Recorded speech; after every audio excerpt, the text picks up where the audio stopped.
Kejaksaan Agung menetapkan suami selebritas Sandra Dewi, Harvey Muiz, sebagai tersangka dugaan kasus korupsi tata kelola komoditas timah di wilayah izin usaha penambangan PT Timah Terbuka tahun 2015-2022.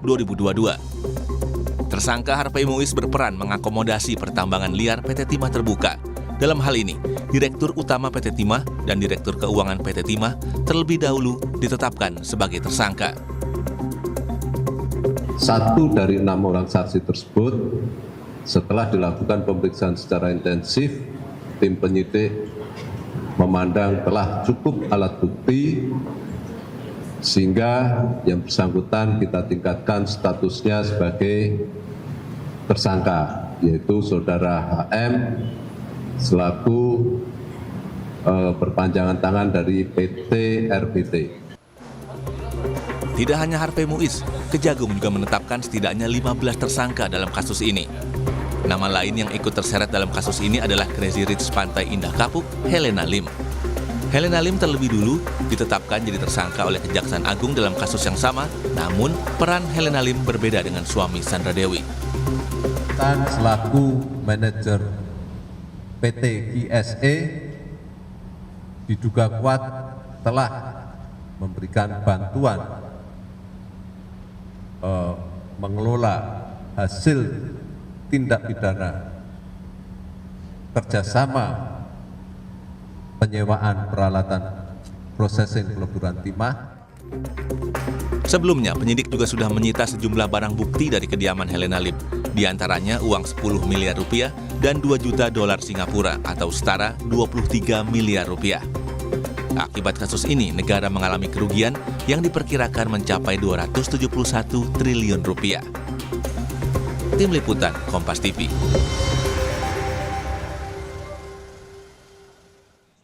Saudara, secara mengejutkan, Kejaksaan Agung mengungkap kasus korupsi di bidang pertambangan timah yang kemudian menyeret konglomerat Pantai Indah Kapuk, Helena Lim, dan juga suami selebritas Sandra Dewi, Harvey Muiz.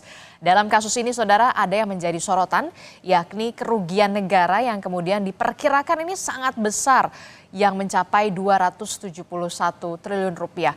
Lalu seberapa besar potensi korupsi dari sektor tambang, dan dalam kasus ini apakah juga bisa berkembang dalam kasus tindak pidana pencucian uang atau pidana lainnya. Pagi ini, saudara, kita akan bahas bersama dengan sejumlah narasumber.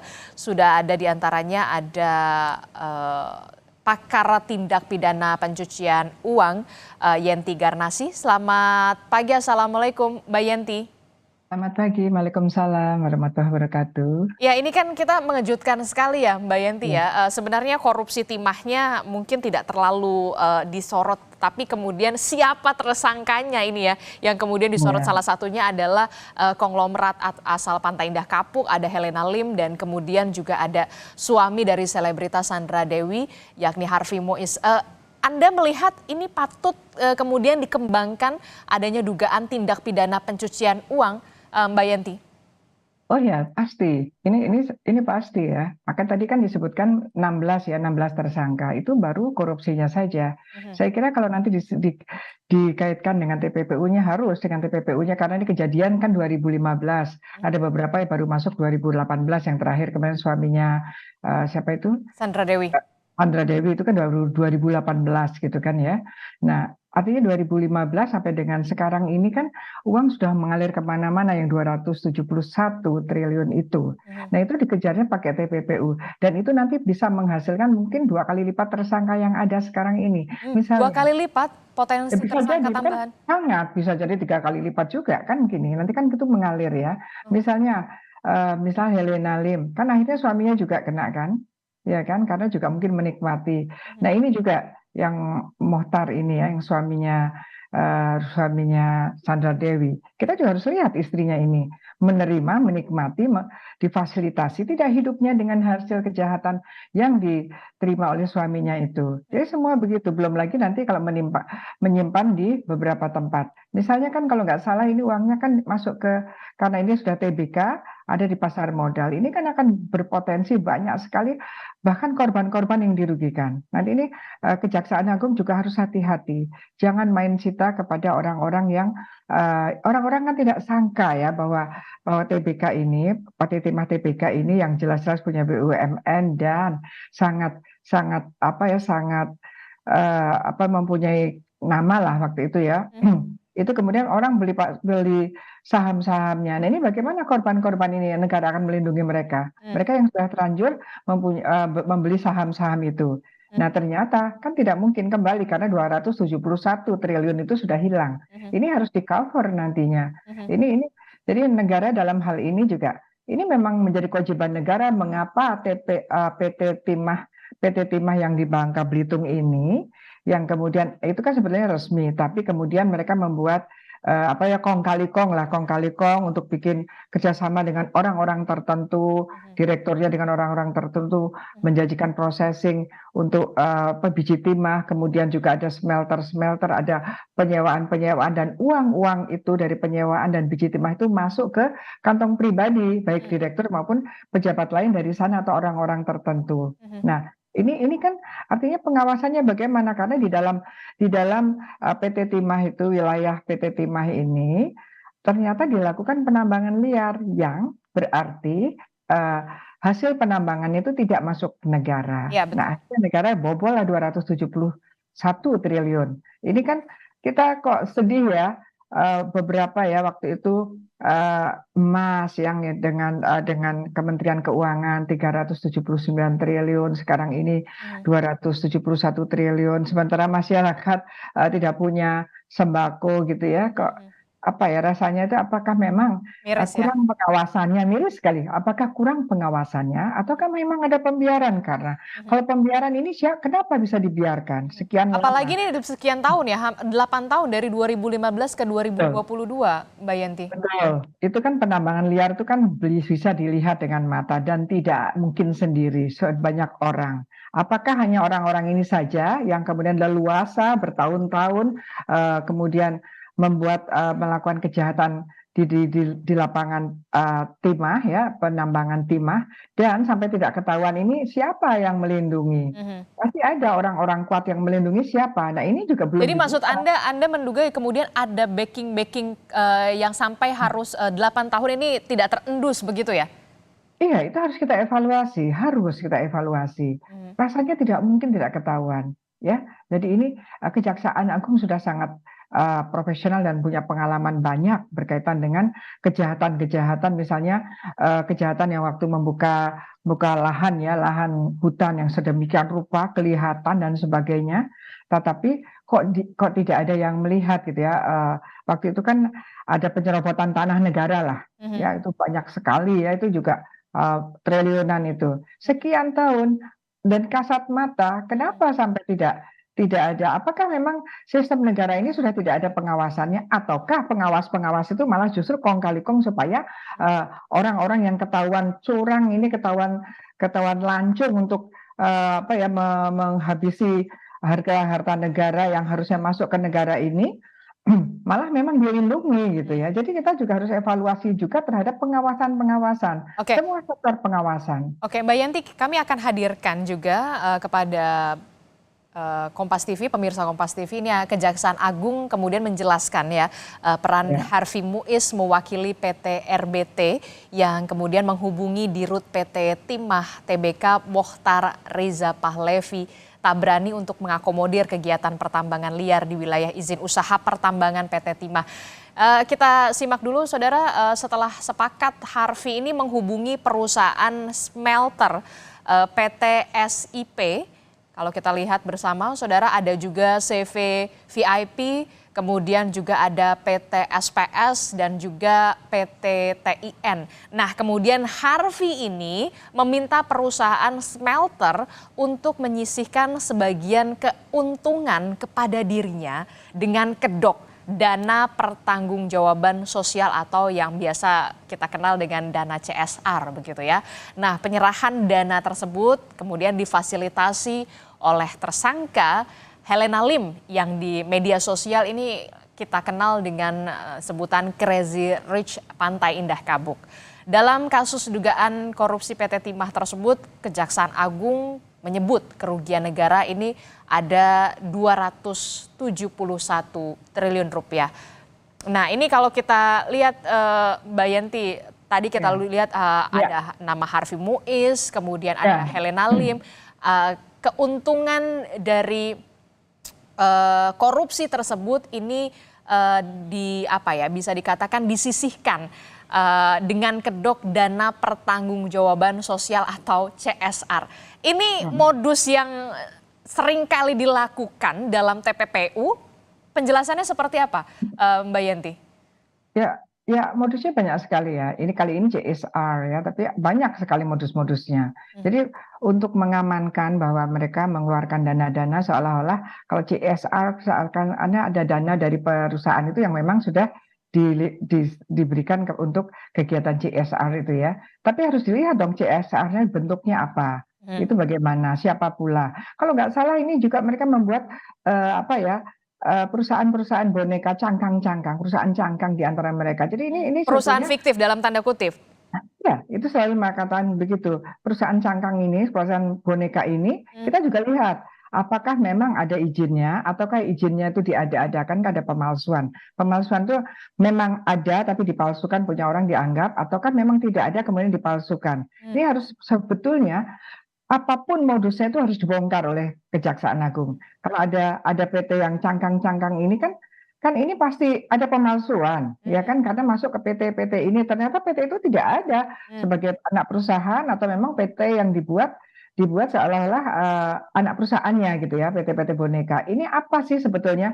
Ini adalah untuk mereka itu lebih banyak menggunakan kegiatan korupsinya dan untuk menampung hasil TPPU-nya. Itu harus. Jadi ini akan banyak sekali kalau memang Kejaksaan Agung kali ini akan lebih serius ya. Saya kira Kejaksaan Agung kan sudah pengalaman banyak lah, Asabri, kemudian Jiwasraya dan ada beberapa ya waktu itu yang kelapa sawit dan sebagainya itu yang besar-besar sekali dan mereka bisa buka, tapi memang belum optimal. Masih ada beberapa yang dibiarkan, artinya nggak tersentuh, padahal itu harusnya dibuka untuk evaluasi ke depannya, siapa-siapa saja sih dan bagaimana modusnya. Modusnya bermacam-macam, modus ini sebetulnya CSR dan sebagainya bukan modus yang sulit untuk Kejaksaan Agung. Dan kebetulan 2 kasus besar atau 3 atau 4 kasus besar itu saya juga terlibat dalam bedah perkaranya, terlibat di dalam memberikan BAP-nya, bahkan ke pengadilannya, termasuk juga ketika nanti ini harus hati-hati, ada pihak ketiga yang beretikat baik yang kemudian menjadi korban dari penyitaan. Nah ini jangan sampai merugikan juga karena sudah jelas-jelas masuk ke pasar modal. Artinya apa? Negara tidak terlalu serius memikirkan bahwa apa sih dampaknya kalau pembiaran kejahatan seperti ini berlama-lama, itu akan kemana-mana. Dan semakin sulit uang 271 triliun itu bisa dikembalikan ke negara. Oleh karenanya kesempatan ini juga harus segera bikin Asset Recovery Act itu. Harus segera supaya dari sejak awal ini kita langsung melihat aset-aset yang tidak jelas ini langsung. Berarti ada kemudian yang harus juga dilakukan adalah sita aset begitu?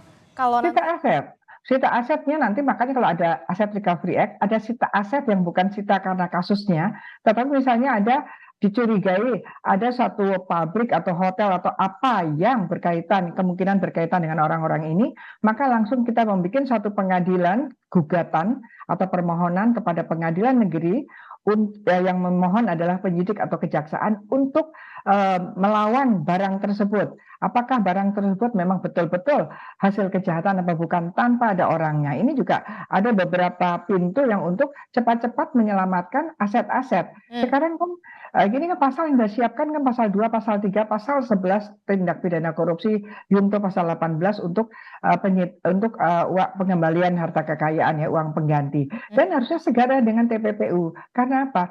Kalau hanya dengan korupsi saja mereka menyembunyikan uangnya atau menyembunyikan asetnya 21 triliun dalam berapa tahunnya? 6 tahun, 7 tahun. itu sebesar sekali gitu ya. Dan itu belum tentu dibagi beberapa orang, bisa jadi hanya beberapa orang saja. Artinya apa? Beberapa orang ini kan akan sangat diuntungkan. Nah, ini kita sekarang juga memerlukan dukungan sosial ya, dukungan masyarakat.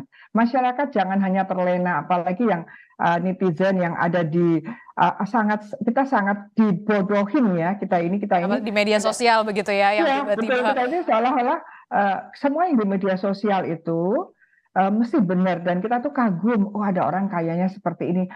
Ya oke, masyarakat boleh saja, kita juga boleh saja Tapi terkecoh. sumbernya dari mana itulah yang Tapi kemudian. negara harus dengan mekanismenya harus membentuk satu komunitas formal yang mendeteksi kecurigaan yang timbul. Jadi jangan dibiarkan kerisirit, dia mendapatkan satu Spotlight begitu ya.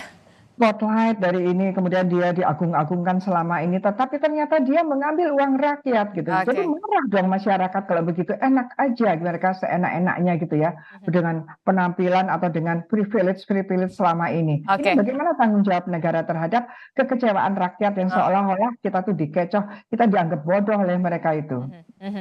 Mbak Yenti, kita juga akan bersama salah satu narasumber kita, ada Kepala Divisi Hukum Jaringan Advokasi Tambang atau Jatam, sudah ada Muhammad Jamil.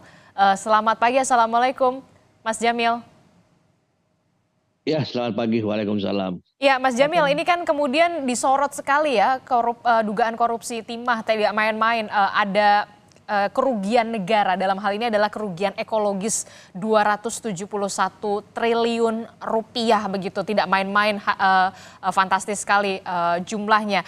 Kemudian juga melibatkan ada 16 orang yang sudah ditetapkan sebagai tersangka, salah satunya adalah konglomerat Pantai Indah Kapuk, ada Helena Lim, kemudian ada suami dari Sandra Dewi, selebritas, ada Harvey Muiz. Respon Anda dulu seperti apa? Ya, yang pertama saya kira model-model begini bukan hal yang baru ya. Ini saya kira tindakan yang berulang, dan pola yang terjadi di PT Timah itu, kalau berdasarkan studi kami di Jatam, bahwa itu salah satu pola yang kami temukan memang di lapangan. Tidak hanya Timah, sebetulnya tambang-tambang lain juga. Polanya adalah ada tambang yang beroperasi secara ilegal di atas konsesi legal tuh. Nah, hanya saja biasanya ada dua pola tuh. Ada yang dengan sepengetahuan si pemilik konsesi, ada yang tanpa sepengetahuan pemilik konsesi. Kebetulan saja saya kira PT Timah ini menarik. Dia dengan persetujuan pemilik konsesi, dan PT Timah ini juga adalah BUMN. Maksud saya yang ingin saya sampaikan adalah PT Timah tampil sebagai wajah sebuah perusahaan milik negara, BUMN, yang ternyata hampir tidak ada bedanya dengan swasta. Daya rusak yang ditimbulkan bahkan hingga korupsi ya. Saya kira itu dulu. Mas Jamil, ini kalau kita melihat ya, mengapa kemudian praktik-praktik atau modus-modus semacam ini marak sekali begitu kalau tadi Anda, dan ini dari 2015 sampai 2022 baru terendus sekarang. Anda melihatnya ada pembiaran atau bagaimana ini? Ya, seperti yang kami temukan ya, di mana-mana dalam proses penambangan yang melanggar hukum pilihannya hanya ada dua tuh. Yang pertama, biasanya menghindari aparat, lalu yang kedua bekerja sama dengan aparat atau pihak-pihak yang punya kuasa tuh. Nah, yang bekerja sama dengan aparat ini tentu akan memakan waktu yang lama untuk dibongkar tuh. Kenapa? Karena celah-celah atau ruang-ruang untuk terendus ketahuan itu terjadi manipulasi sedemikian rupa sehingga membuatnya sulit untuk dideteksi. Bahkan ya kalau kita cek di tempat-tempat lain misalnya di Antam kan hampir sama pola ini. Tambang ilegal beroperasi di atas konsesi legal, BUMN juga tuh. Nah, kenapa ada istilah di sana dokumen terbang atau pinjam dokumen lah dari perusahaan yang legal atau menggunakan dokumen-dokumen palsu tuh, dan itu yang terjadi di PT Timah jadi sulit memang.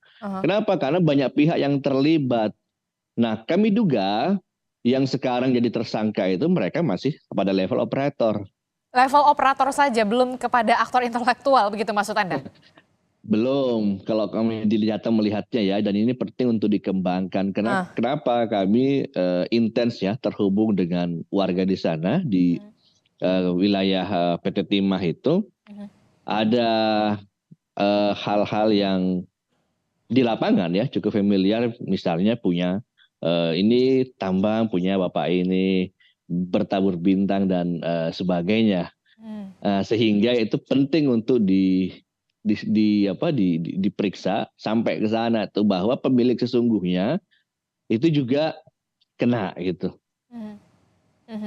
Jadi Anda menyebut kalau 16 orang tersangka yang sudah ditetapkan oleh Kejaksaan Agung ini dalam tanda kutip hanya operator, inilah kemudian menjadi tantangan tersendiri dari Kejaksaan Agung. Bisa nggak kemudian ini bisa mendapatkan sebenarnya aktor intelektualnya siapa sebenarnya? Jangan dijawab dulu Mas Jamil dan juga Mbak Yenti, kita akan dialog lagi usai jeda, tetaplah bersama kami di Sapa Indonesia Pagi.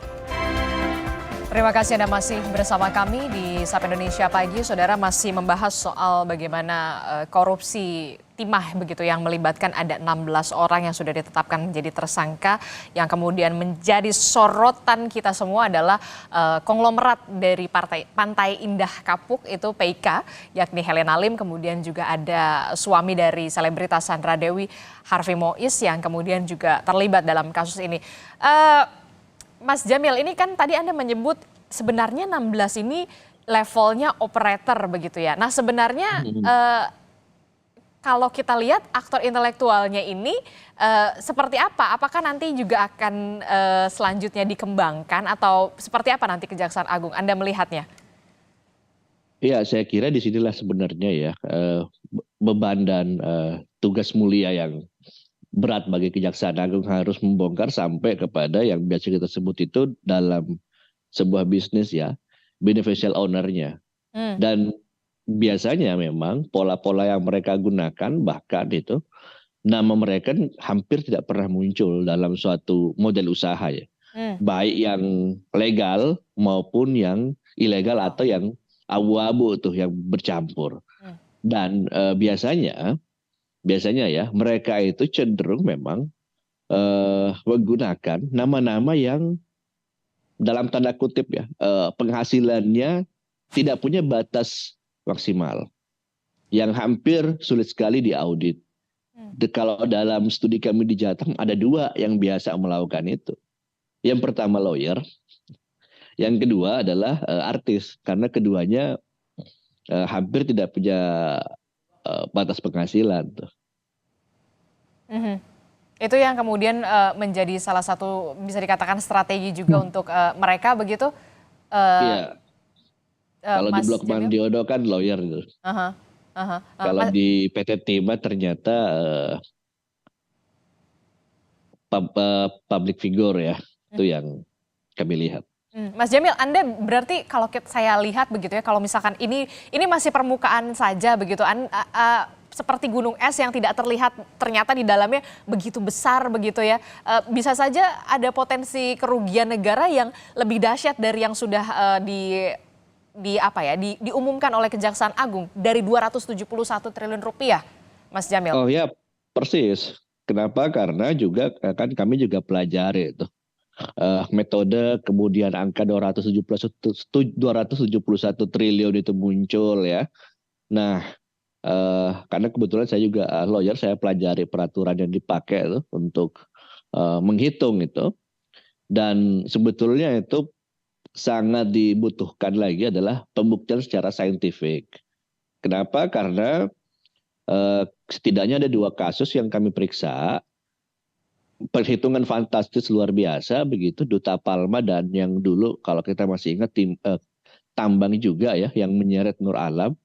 Keduanya hasil perhitungannya fantastis, tapi kemudian di ujungnya hasilnya adalah cukup mengecewakan ya. Kenapa? Karena saya kira beban pembuktian saintifik para lawyer ini kan juga tentu ya dalam mendalilkan kerugian negara ketika membela kliennya itu punya segala macam cara. Salah satunya adalah dalam konteks kerugian negara tadi kan, itu harus dibuktikan. Bahkan kerugian negara dalam satu kasus itu yang saya sebutkan tadi dihitung sebagai total keuntungan, malah itu yang rumit. Apalagi yang selanjutnya adalah kalau kita bicara konteks kerugian negara, itu seperti yang pernah saya sampaikan di salah satu media bahwa kerugian negara ini ketika bicara dihubungkan dengan kerusakan lingkungan tanpa bukti scientific evidence sulit sekali. Kenapa? Karena metodologi untuk menghitung kerugian negara sampai dia dinyatakan sebagai sebuah kerugian negara harus ada kerugian dari dompet negara kan. Kita masih secara regulasi ya masih terbatas sampai di situ, sehingga hal-hal yang luar biasa yang dikerjakan sekarang dengan Jaksa Agung sama Prof. Bambang Hero saya kira ini penting untuk dikuatkan saintifiknya. Hanya saja kalau menurut kami di Jatam, ongkos sosial dan kerusakan sosial saya kira belum menjadi bagian dari 271 triliun itu. Berarti kerusakan ekologis begitu lingkungan belum termasuk itu kalau menurut Anda? Belum termasuk itu karena di sana kita tahu ada belasan orang meninggal di lubang-lubang tambangnya. Ada puluhan warga dikriminalkan di konsesi PT Timah. Ada orang yang terpaksa harus kehilangan sumber mata pencariannya, apalagi khusus mereka yang berprofesi sebagai nelayan dan berprofesi sebagai pegiat wisata itu. Nah, itu kan menimbulkan kerusakan sosial yang struktural bagi mereka. Yang hampir sampai sekarang nggak pernah difikirkan juga bagaimana pemulihannya. Kalau itu dihitung seluruhnya tambah kerusakan ekologi tadi, saya kira angka 271 triliun itu tidak cukup untuk mewakili angka-angka kerugian itu. Hanya saja lagi-lagi ketika ini dibawa ke pengadilan kita butuh bukti yang kuat, scientific evidence yang tidak terbantahkan, dan saya kira ini butuh dukungan tidak hanya Jaksa Agung ya kan. Ini butuh dukungan rakyat juga saya kira untuk memperkuat hal-hal demikian. Sesulit apa kemudian membuktikan sebenarnya potensi kerugian negara ini lebih dari itu, lebih dari 271 kalau tadi Anda sebutkan kerugian yang bisa dikatakan bagaimana dampak kerusakan lingkungan di sana, kemudian juga konflik dengan warga setempat, bahkan juga tadi Anda sebutkan ada belum lagi korban yang kemudian menjadi korban di tambang ilegal tersebut. Sulitkah? Ya, saya kira sulit karena kita sudah dibuktikan dengan dua putusan pengadilan ya, yang keduanya kehitungan kerugian negara yang fantastis, tapi kemudian dia berakhir mengecewakan. Kita butuh sebenarnya, saya kira kita sudah punya ya jaksa-jaksa yang bekerja dengan sangat baik, kemudian ada ahli yang ingin membantu. Hanya saja arenanya ketika dibawa ke pengadilan kita butuh hakim-hakim yang cukup cerdas dan hakim-hakim yang cukup berani itu, yang punya perspektif lingkungan hidup, yang punya sign of crisis. Ketika nggak punya itu selesai kita. Anda optimis ini bisa kemudian dibuktikan secara lebih gamblang, lebih dari 271 triliun rupiah sebenarnya kerugian dari negara? Ya, kami optimis ketika tadi ya hakim-hakim kita yang menangani ini ya saya kira penting untuk punya sertifikasi lingkungan hidup. Itu pesan kami dari Jatam, jangan sampai diadili nantinya oleh para hakim yang nggak punya perspektif dan tidak punya perspektif lingkungan hidup, itu menempatkan perkara ini dalam bahaya. Kenapa? Karena kami sebetulnya marah dalam situasi ini.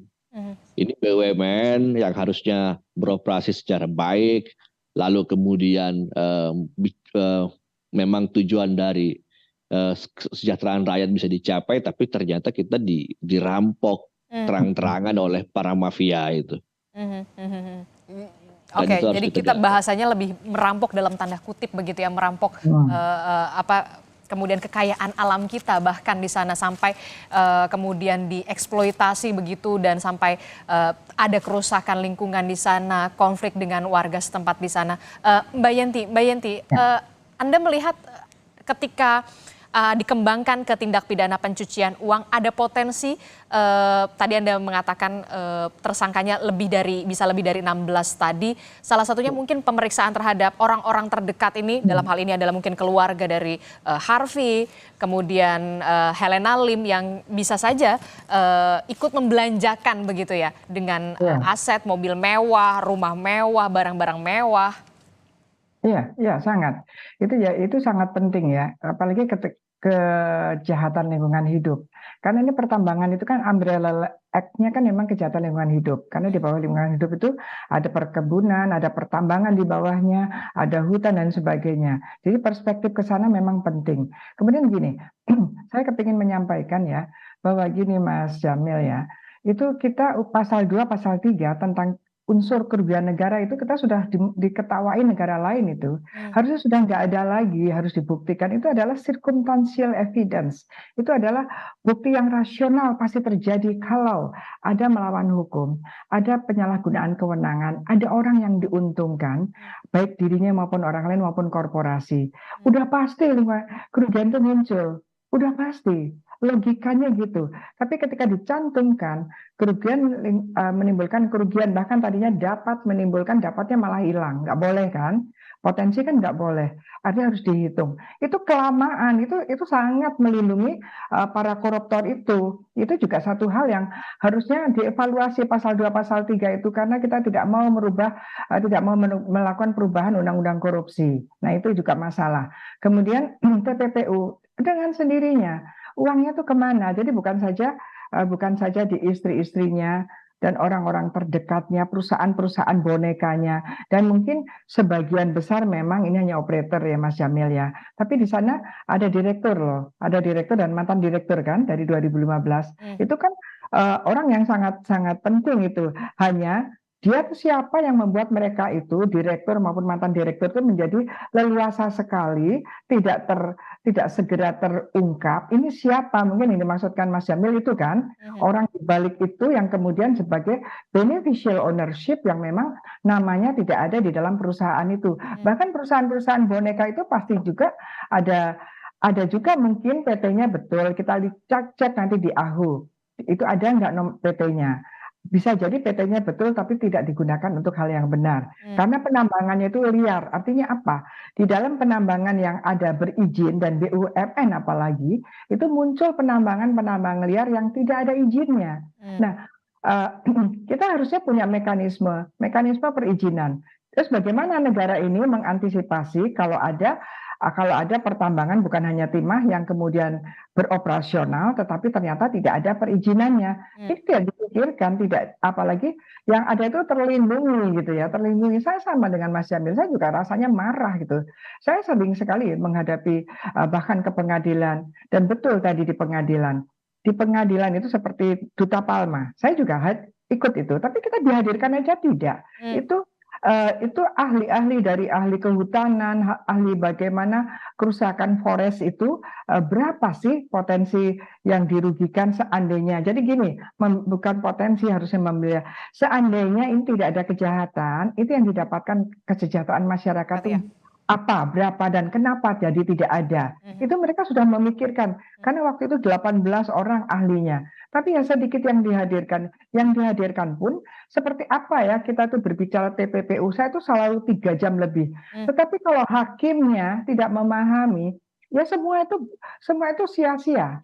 Sia-sia. Jadi sekarang kita minta kepada Mahkamah Agung bagaimana meningkatkan profesionalitas dan integritas para hakim-hakimnya. Karena percuma kita setengah mati di sini, pada akhirnya penentunya adalah hakim. Bagaimana kalau hakimnya sendiri pemahamannya atau memang tidak ada waktu untuk memahami atau tidak hakim memang harus adil, tetapi adil itu kan juga harus harus adil itu bukan berarti tidak mempunyai pilihan apa-apa, tetapi harus kalau dia tidak mengerti permasalahannya, mereka harus memihak kepada yang diyakini sebagai itu adalah keterangan yang objektif dan ilmiah gitu. Nah ini yang penting. Jangan sampai kemudian kita di sini begitu ya, ahli-ahlinya semuanya pembuktiannya lebih lengkap, detail sekali, terus kemudian di persidangan bisa dikatakan ya malah lemes begitulah ya kita ya. Nah Mbak Yanti, ini Ya. Kalau misalkan pindah ada uang dari hasil TPPU ini begitu ya, uang dari keuntungan korupsi tersebut kemudian dipindah alihkan ke keluarga, ke istri, ke suami sebagai bentuk barang mewah dan kemudian mungkin rumah, mobil atau semacamnya. Ini ada potensi keluarga ini juga diperiksa. Iya, sangat. Ini nanti begini, ini kita jangan pernah lupa ada PPATK. Jadi tadi kalau Mas Jamil mengatakan